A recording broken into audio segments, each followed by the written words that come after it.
freedom met temptation. Bible passage, Genesis 2-3. Imagine living in a perfect world. No pain, no fear, no sorrow. Just peace, beauty, and friendship with God Himself.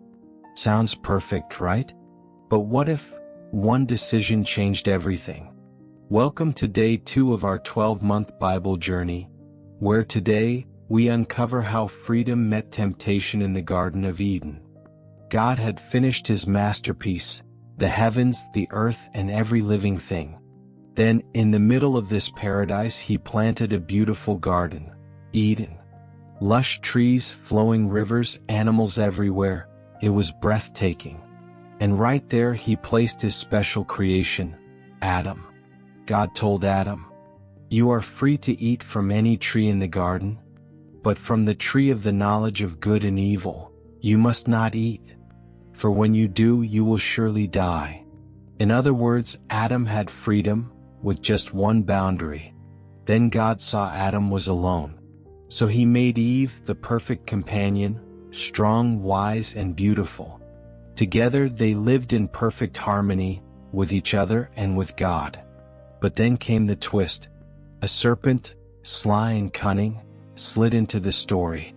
He whispered to Eve, "Did God really say you can't eat from any tree?" The enemy planted doubt. He made what was forbidden seem good. Eve looked at the fruit. It looked delicious, desirable, harmless. She took it and ate, then gave it to Adam. And in that moment, everything changed. They realized they were naked. Fear entered. Shame followed. And when they heard God walking in the garden, they hid. God called, "Adam, where are you?" It wasn't anger.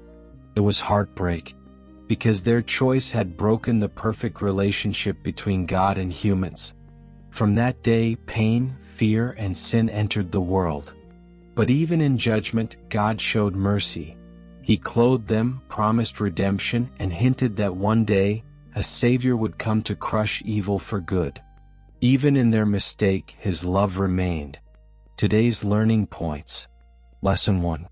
Freedom comes with boundaries. God gave Adam and Eve freedom, but also instruction. Real love allows choice. Real freedom includes wisdom. Our life today is full of choices: what to watch, post, say, or follow. Boundaries aren't punishment, they're protection. What forbidden fruit are you tempted to touch in your daily life? Lesson 2. Temptation always looks beautiful before it breaks you. The fruit looked good. That's how temptation works. It promises fun, excitement, or freedom, but it often leaves regret. The serpent didn't force them, he convinced them. What voices in your world sound harmless, but pull you away from what's right? 3. God still comes looking for you. Even after they hid, God called, "Where are you?" That's the heart of love, not punishment but pursuit. No matter what mistake you've made, God still wants to restore you. Instead of running from God when you fail, run to Him. He's still calling your name. Here's your day 2 challenge. Find a quiet moment today. Ask yourself honestly, what choices am I making that pull me away from God's best for me? Write them down privately. Let us pray. Dear Lord, thank you for the gift of choice and for loving us even when we fall short. Help me to recognize temptation before it traps me. Give me strength to say no to what looks good but leads to harm, and the courage to always run back to you when I fail. Teach me to value your boundaries, walk in wisdom, and trust your heart.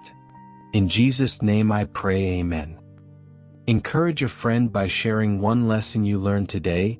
You might help them resist their own forbidden fruit. The story of Adam and Eve isn't just about two people long ago, it's about all of us. We've all faced choices, temptations, and regrets. But the good news is God's love never stops reaching out. He still asks, "Where are you?" Not because He doesn't know where you are, but because He wants you back. Even when you fall, grace gives you another chance. If today's story opened your eyes or touched your heart, hit that subscribe button, turn on notifications, and drop your comments. because tomorrow in day 3, we'll see how jealousy and anger led to the first tragedy in human history. Don't miss it, it's one of the most powerful lessons in all of Genesis. Until then, remember, God's love is always greater than your mistakes. See you in day 3.